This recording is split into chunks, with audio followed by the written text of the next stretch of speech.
আসসালামু আলাইকুম রহমতুল্লাহি বরকাত। সবাই ভালো আছেন? আমি ভালো আছি। আপনারা যে স্ক্রিনে যে ব্যক্তিকে দেখতে পাচ্ছেন, গত 2 দিন আগে ওনার একটা ভিডিও ভাইরাল হয়। উনি একজন অ্যাডভোকেট এবং ওনার ভিডিওর এই বক্তব্য শোনার পরে আমরা সবাই ব্যাড কমেন্ট করি, আর অনেকে হয়তো খারাপ ইমোজি ইউজ করেছি। সেটা কোনো ব্যাপার না, সেটা কোনো বিষয় না। আমি যে ব্যাপারটা বলতে চাচ্ছি, আপনারা ওনাকে দুষতে পারেন, কিন্তু আপনারা একটা জিনিস মনে করবেন এবং একটা জিনিস স্মরণ করেই কাউকে দোষারোপ করতে যাবেন। ওই যে ব্যক্তিটি যে বক্তব্যটা দিচ্ছে, ওইটা কিন্তু ওনার বক্তব্য না। উনি শুধুমাত্র একটা বিষয়কে, একটা ভাষাকে, একটা সিস্টেমকে তুলে ধরছে। সেটা আপনিও করতে পারতেন যদি আপনার কাছে ওইরকম কোনো ক্লায়েন্ট আসতো, আপনিও করতে পারতেন। হ্যাঁ, মানবিকতার প্রশ্নে আমরা সবাই এক না। ক্লাসে সব স্টুডেন্ট একরকম হয় না। কিছু স্টুডেন্ট আছে সে ভালো, একই সাথে মানবিক না। সে চায় সে খুব বেশি নাম্বার গেইন করুক, তাই তার মনকে হার্ড করে। আবার কিছু স্টুডেন্ট আছে সে ভালো, আবার একই সাথে মানবিকও। সে খুব ভালোভাবে লেখে এবং অন্যকেও 1-2 মার্ক দিয়ে সাহায্য করার চেষ্টা করে। তো আপনি হয়তো মানবিকতার প্রশ্নে ওইরকম খারাপ জায়গায় যাইতেন না, ওইরকম খারাপ বিষয়টাকে লাই দিতেন না।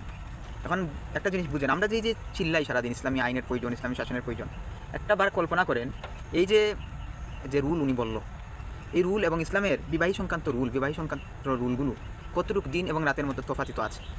এখন আসেন এই ব্যাপারটা যদি আমরা কেউ আসলে মেনে নিতে পারতেছি না। কারণ কি? কারণ এটা সহজ ভাষায় একদম ক্লিয়ারলি উনি বলে দিয়েছেন।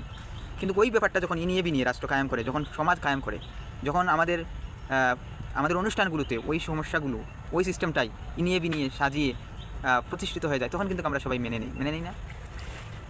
আসলে ইসলাম যে দেনমোহরের ব্যাপারটা বলেছে, এটা কি কোনো পক্ষের জন্যই খুব ক্ষতিকর? অনেক সময় দেখা যায় এই দেনমোহর ধার্য করতে গিয়ে হয়তো পুরুষের উপর বেশি চাপাইয়া দেওয়া হয়। আবার কখনো কখনো দেখা যায় পুরুষের ক্ষমতা আছে, আবার দেখা যায় নারীদের উপর বেশি চাপাইয়া দেওয়া হয়। এর কোনোটাই কিন্তু আসলে ইসলামে কাম্য না। ইসলামে দেনমোহর দিয়ে সম্পর্ককে কখনো বেঁধে রাখতে চায় না, বরং দেনমোহর হচ্ছে একটা, কী বলা যায়, একটা কমিটমেন্ট।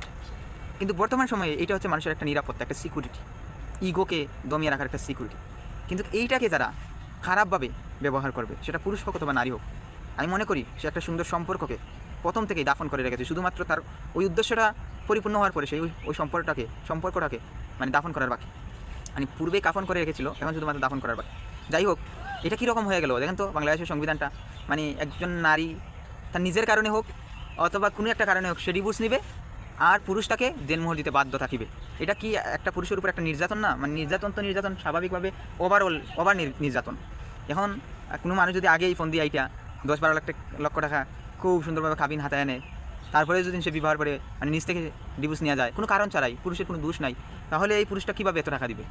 এটা তো সমাজকে এবং সমাজের সিস্টেমকে বলি দিয়ে একটা খারাপ কিছু তৈরি করার মতো হয়ে গেল না?